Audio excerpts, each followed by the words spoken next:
Episode की शुरुआत वहीं से होती है जहां पर लास्ट एपिसोड में गिलर्ड और लूशियल के बीच में बात चल रही थी। लूशियल बताती है कि ग्रैंडपा पहले ही आप कंपास से देख चुके हैं कि उसके पास कोई भी एट्रीब्यूट पावर नहीं है। इसलिए वो फैसला करती है कि वो अपनी पावर और नॉलेज को बिल्कुल बेसिक लेवल से दोबारा सीखेगी। यह बात वो बहुत खुशी और कॉन्फिडेंस के साथ कहती है। लूशियल आगे बताती है कि उसने किताबों में पढ़ा है कि जिस इंसान के पास कोई भी एट्रीब्यूट पावर नहीं होती, वो भविष्य में बहुत ज़्यादा स्ट्रॉन्ग बन सकता है। यह सुनकर गिलहार्ड मुस्कुराते हुए कहता है, अगर ऐसा है तो मैं तुम्हारे लिए एक जादुई छड़ी बनवाऊंगा। एक ऐसी छड़ी जिसमें किसी भी एट्रीब्यूट की पावर नहीं होगी, बिल्कुल तुम्हारी इच्छा के अनुसार। वह बताता है कि इस छड़ी को बनने में लगभग 1 हफ्ते का समय लगेगा। लूशियल सहमति में सिर हिलाती है। मन ही मन वो सोचती है, वो कितने दयालु है। मैं बहुत ज़्यादा एक्साइटेड हूँ, मेरा दिल जोर जोर से धड़क रहा है। अब सीन बदलता है। लूशियल अपने कमरे में खिड़की के पास बैठी होती है। तभी वहाँ बेल नाम का मैसेंजर बर्ड आता है। लूशियल खुशी खुशी बेल को उठा लेती है और उसे घुमाने लगती है, जिससे बेल काफी परेशान हो जाता है। वह पूछती है, तुम्हारी ट्रिप कैसी रही, बेल? लेकिन बेल जवाब देने की हालत में नहीं होता। इसी बीच लूशियल एक लेटर पढ़ती है जो कीजेव की तरफ से आया होता है। लेटर में लिखा होता है, अगर तुम्हें एकेडमी से जुड़ी कोई जानकारी चाहिए तो तुम वहाँ किसी और से पूछ सकती हो। इसके बाद कीजेव लिखता है, वैसे मैं तुम्हें उस हर्ब के बारे में बता देता हूँ जिसके बारे में तुम कुछ ज़्यादा ही क्यूरियस हो। कीजेव लेटर में लिखता है, टाटिया शरीर को ठंडक देती है और हेल्थ के लिए बहुत अच्छी होती है। रोगन की पत्तियाँ सूजन और दर्द में काफ़ी मददगार होती है। थेरी फ्रूट बुखार में बहुत फ़ायदेमंद माना जाता है। अगर इन हर्ब्स को खुद उगाया जाए तो ये काफ़ी आसान और फ़ायदेमंद रहेगा। किसी अनुभवी अपोथिक्री से इनके बारे में जानकारी ली जा सकती है। लेकिन लेटर के आखिर में एक लाइन पढ़कर लूशियल चौंक जाती है, वैसे क्या तुम सच में लड़की हो या फिर लड़का? यह पढ़ते ही लूशियल सन्न रह जाती है। उसे लगता है कहीं उसे पता तो नहीं चल गया कि मैं कौन हूँ, और उसे बहुत शर्माती है क्योंकि उसने कीजेव से वादा किया था कि वो उसे परेशान नहीं करेगी। इसके बाद लूशियल जाती है साइक्रेन के पास, जो लूशियल और लियोनी की तबीयत का ध्यान रखती है। साइक्रेन बताती है कि टाटिया, रोगन और थेरी फ्रूट सभी मेडिसिन बनाने में कॉमनली यूज होते हैं। लूशियल उसे बताती है कि उसका ग्रीन हाउस खाली पड़ा है और वो चाहती है कि वहाँ ऐसे हर्ब्स उगाए जाए जिससे ज़्यादा से ज़्यादा लोगों की मदद हो सके। यह सुनकर साइक्रेन काफ़ी इम्प्रेस हो जाती है और कहती है, ये काफ़ी ज़्यादा अच्छा आइडिया है। लूशियल पूछती है, क्या आप अपोथिक्री बनना चाहती है? साइक्रेन बताती है कि उसका सपना इंपीरियल अपोथिक्री बनने का है, लेकिन वो रास्ता बहुत महंगा और मुश्किल है। फ्लैशबैक में दिखाया जाता है, पिछली जिंदगी में साइक्रेन को इंपीरियल हर्बल एकेडमी में मौका मिला था, लेकिन उसके पीना जो खुद प्रोफेसर थे अकादमी में, वो खुद इस बात का विरोध कर रहे थे। वर्तमान में लूशियल उसे हिम्मत देती है और कहती है, हार मानना सही नहीं है, अपोथिक्री बनने के और भी रास्ते हैं। इसके बाद लूशियल जाती है हर्ब्स को खरीदने के लिए। इसके बाद वो सोचती है, मैं किसके पास जाऊं हर्ब्स को खरीदने के खाने के लिए। पहले वो अपनी मैड ईवा को सोचती है, कह दूं कि ये हर्ब्स खरीद के ले आए, लेकिन फिर वो सोचती है, मैं सीधे क्यों ना फादर इन लॉ के पास जाऊं। वह अपने मन में सोचती है, अगर मैं उन्हें डायरेक्टली बता दूंगी तो वो उन्हें खुश कर देगा। वो ड्यूक के दरवाजे पर दस्तक देती है, फादर इन लॉ ये मैं हूँ। दरवाजा खुलता है। ड्यूक कहता है, लूसियल अंदर आ जाओ। लूसियल कहती है कि उसने तय कर लिया है कि ग्रीन हाउस में क्या उगाने हैं। वो ड्यूक को लिस्ट देती है जिसमें हर्ब्स के नाम लिखे हुए हैं। वो समझाते हुए कहती है, ये सारे यूजफुल हर्ब्स के नाम लिखे हैं जो रोज़ाना के जीवन में इस्तेमाल हो सकते हैं, ऐसा प्रोफेसर साइक्रेन ने कहा है। ड्यूक कहता है, साइक्रेन, ओह वो तो तुम्हारी पर्सनल डॉक्टर, पर लुसियल, क्या तुम इंटरेस्टेड हो हर्ब्स में? मैं कुछ ऐसा प्लान करना चाहती हूँ जिससे कि ब्लेस्टिन की हेल्प हो सके। लुसियल अपने मन में ये पूरी तरह से झूठ नहीं, दरअसल जो हर्ब्स की लिस्ट मैंने दी है उसमें हर्ब्स माना सप्लीमेंट्स के लिए इस्तेमाल होगी, लेकिन ये हर्ब्स वैसे भी काफ़ी ज़्यादा अच्छे मेडिकल मटेरियल है। आगे लुसियल कहती है, अगर ब्लेस्टिन के पास अपना फार्मासिस्ट होगा तो सोल्जर्स नाइट्स की चोटों का इलाज जल्दी हो सकेगा। ड्यूक कहता है, ये आइडिया काफ़ी ज़्यादा बढ़िया है, पर तुम्हारे पर्सनल डॉक्टर कितना हर्ब्स के बारे में पता है? लुसियल कहती है, आखिरी बार उन्होंने मुझे कोकोआ सिरप बनाकर पिलाई थी और उनका सपना है फार्मासिस्ट बनने का, और मेरे ख्याल से वो एक बहुत बड़ी फार्मासिस्ट बनेगी। तो क्या मैं हर्ब्स को लगा सकती हूँ ग्रीन हाउस के गार्डन में डॉक्टर के साथ? ड्यूक कहता है, अगर तुम चाहती हो तो तुम ऐसा कर सकती हो, वैसे भी ये काफ़ी ज़्यादा अच्छा आइडिया है हर्ब्स को उगाने का। इसके अलावा तुम्हें चिंता नहीं पड़ेगी कि तुम बीमार न हो जाओ। लुसियल मुस्कुराकर कहती है, धन्यवाद, पर फादर इन लॉ, भला मैं कैसे बीमार पड़ सकती हूँ? ड्यूक जवाब देता है, मैं तुम्हारी चिंता कैसे न करूँ, क्योंकि तुम अभी कमज़ोर हो। ये शब्द सुनकर लुसियल बहुत खुश हो जाती है और उसके दिल में अपने फादर इन लॉ के लिए और भी ज़्यादा अपनापन बढ़ जाता है, और वो अपने में कहती है, ये मेरे स्वीट वर्ड्स किसी चॉकलेट और जेली से भी ज़्यादा मीठे लगते हैं। ये मेरी हमेशा तारीफ करते हैं, वो भी बिना किसी तरह के जेम के दिया बिना। मुझे और भी ज़्यादा तारीफ चाहिए, मुझे और भी ज़्यादा प्यार चाहिए। सीन बदलता है।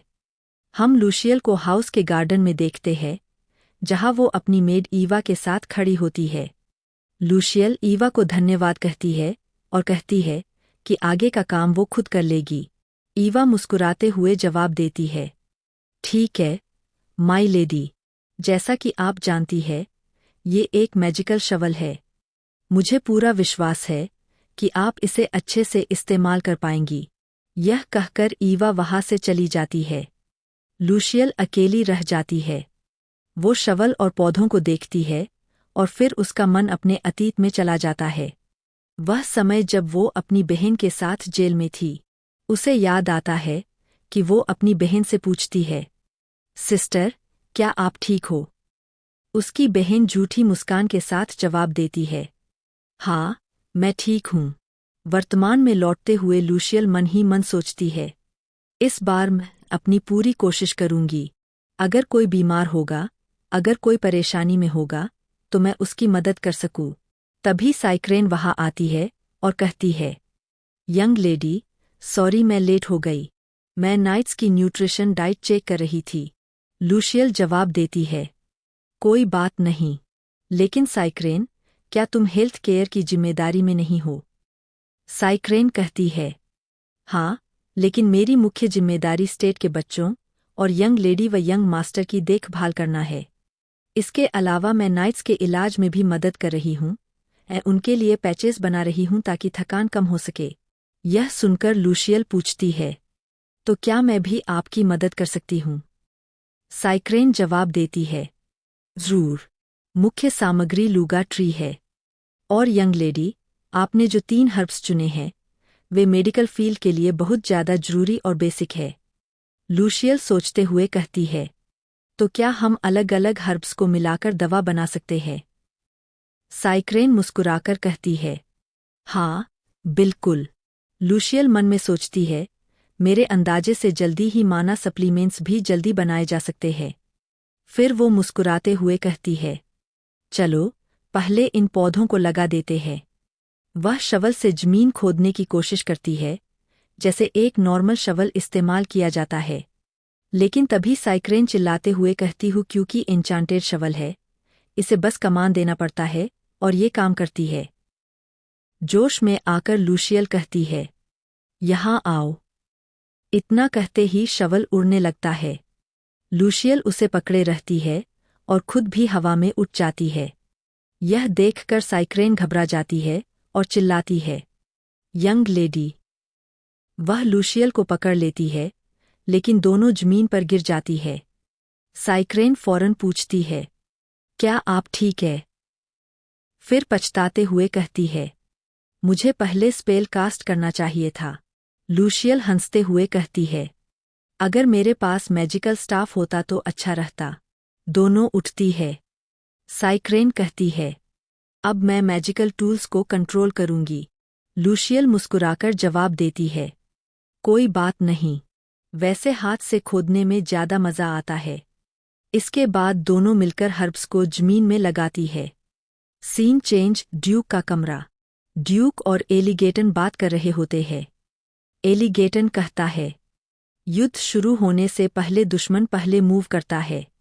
वे पहले हमारी पोजीशन पर हमला करेंगे। आप इस बात को सुनकर अपसेट तो नहीं हुए आप एक्सीलेस? ड्यूक कहता है, ये काफी ज्यादा ही अनएक्सपेक्टेड था। फिर एलिगेटन कहता है, यहाँ पर कई सारे रूमर्स है यंग लेडी के बारे में। रूमर्स कहते हैं कि यंग लेडी होस्टेज है किसी दूसरे कंट्री की, जिसे वहां से ड्यूक लेकर आए है और वो ड्यूक की नाजायज संतान है। और एक रूमर तो ये भी है कि ड्यूक ने जल्दी ही में यंग लेडी को अडॉप्टेड डॉटर के रूप में अपनाया है। ड्यूक कहता है, जो लास्ट वाला जो रूमर है, मैं उसे सही कंसीडर करता हूँ। तुम्हारा क्या ख्याल है? एलिगेटन कहता है, तो क्या हमें इन अफवाहों को साफ नहीं करना चाहिए? ड्यूक ठंडे स्वर में कहता है, क्या ये बुरी अफवाहें हैं लूसियल के बारे में? एलिगेटन जवाब देता है, हाँ, लोग कहते हैं कि यंग लेडी का कोई बैकग्राउंड नहीं है, वो किसी कॉमनर फैमिली से है। ड्यूक पूछता है, इन अफवाहों का स्रोत कौन है? एलिगेटन बताता है, मैंने पता किया काउंटर सीरियन से जो कि फ्लावर है, सोशल सर्कल की, और उन्होंने मुझे बताया इसके पीछे वेल्टिया मार्किस फैमिली। ड्यूक मुस्कुराता है, यह वही फैमिली है ना, वेल्टिया मार्किस फैमिली जिसके पास सारा पैसा उसकी शिपिंग के बिजनेस से आता है, जिसके पैर कभी जमीन पर नहीं होते हैं। एलिगेटर कहता है, जी आप सही है योर एक्सीलेंसी। फिर वो सख्त आवाज में कहता है, एक मैच भेजो, उनके सारे जहाज नष्ट कर दो और ऐसा लगे कि ये एक हादसा था। एलिगेटन हैरान हो जाता है। ड्यूक गुस्से में कहता है, मेरी बहू के बारे में झूठी अफवाहें फैलाने की कीमत उन्हें चुकानी पड़ेगी। यह बात सुनकर एलिगेटर कहता है, मैं समझ गया your grace. Scene change, marquis वेल्टिया का घर। मार्किस की बेटी पिनेयोपिल मार्क्स के बील लूशियल के बारे में सोचकर गुस्से में होती है। वह कहती है, वह मुझसे छोटी है, फिर भी उसके पास कैपिटल में खुद का बुटीक है। तभी उसकी मेड बताती है कि उसके पिता लौट आए हैं। वह खुश हो जाती है और अपने मन में सोचती है, मेरे पिता पक्का ही मेरे को बूटी खरीद के दे देंगे, क्योंकि जो भी कुछ उनसे मांगती हूँ वो मुझे दे देते हैं। वह खुश होकर दौड़ती है और पिता से गले लग जाती है। वह भी अपने पिता को गले लगाती और कहती है, मैंने आपको काफी ज्यादा मिस किया। उसका पिता उसे बोलना है, मेरे पीठ पीछे कुछ यहाँ पर गलत तो नहीं हुआ ना? ये बात सुनते ही वो सारी की सारी अपनी कहानी, दुख भरी दास्तां अपने पिता को सुना देती है। ड्यूक ने उसे सबके सामने अपमानित किया और अपने घड़ियाल ही आंसू बहते हुए कहती है, वो काफी ज्यादा ही स्केरी थे, तो बस वहां पर जाकर ड्रेस ट्राई कर रही थी। पर उससे भी ज्यादा अपसेट वाली बात ये थी कि ड्यूक ब्लेस्टन ने अपनी बेटी को पूरी बुटीक खरीद दी। आज में घी डालने का उसकी माँ करती है। वो कहती है, आप हमारी बातों को सीरियसली नहीं रह रहे हैं। एटलीस्ट इस बच्ची का फेस तो देखिए, लेकिन हमें ब्लेसिंग से मुसीबत लेने की कोई जरूरत नहीं है। सबसे बढ़िया रहेगा कि हम उन्हें प्रोवोक न करें। तो उसे दिन बेहोश होते होते बची थी। मार्किस गुस्से में कहता है, वह श्रापित ब्लेस्टिन है। वे इतनी दौलत जमा करने के लिए किस तरह के सौदे करते हैं? पिनियोपिल कहती है, पिताजी, मुझे भी एक बुटीक चाहिए, वो भी मेरे नाम पर। फैमिली हेड कहता है, ओह डियर, उस बारे में एक बार जब इस बूढ़े आदमी का काम बन जाएगा तब मैं इस पर विचार करूंगा। कैसा काम? फिर वो रहस्यमय आवाज में कहता है और एविल हंसी के साथ बताता है, हम एक लड़की को ढूंढ रहे हैं जिसकी आंखें हीरे की तरह चमकती है। अगर वो मिल गई तो हम बेहिसाब अमीर हो जाएंगे। यह सुनकर उसकी बेटी को लूशियल की आंखें याद आती है। वह सोचती है और बताते हुए कहती है, और अगर मैं उसके बारे में अभी सोचूं तो लड़की जो उसे दिन बुटीक में मिली थी उसकी आंखें बिल्कुल चमक रही थी मानो वो रूबी हो। आगे क्या होगा कहानी जानने के लिए चैनल को सब्सक्राइब करें। और कमेंट कीजिए अगर कोई मानवा एक्सप्लेन करना है तो।